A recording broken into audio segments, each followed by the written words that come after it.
In 1947, before the establishment of the State of Israel, Uri was a founder of Kibbutz Revadim.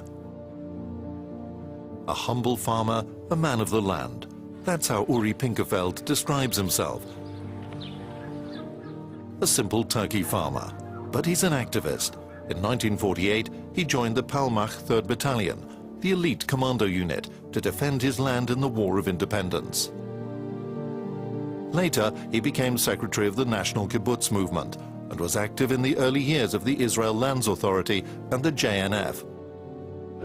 In the late 1980s, Uri helped establish the Center for Jewish-Arab Economic Development.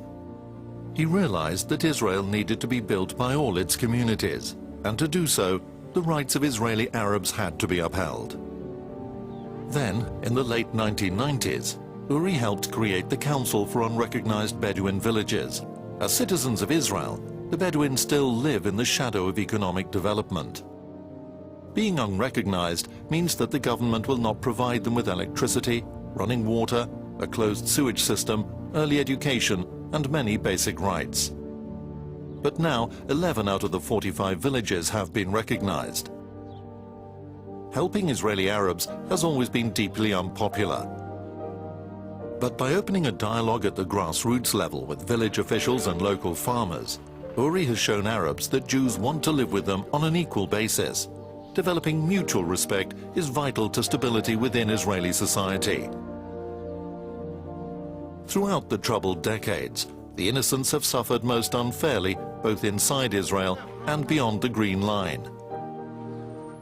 In specific places, the position of the separation barrier has created desperate problems.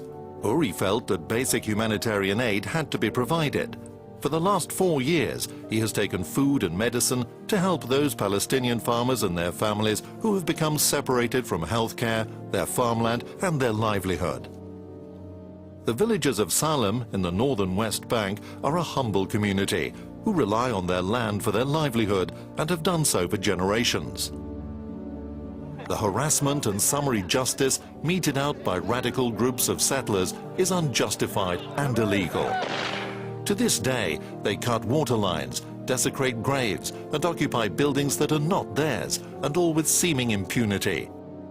Groups of settlers have destroyed hundreds of olive trees belonging to Salem's innocent farmers, depriving them of their livelihood.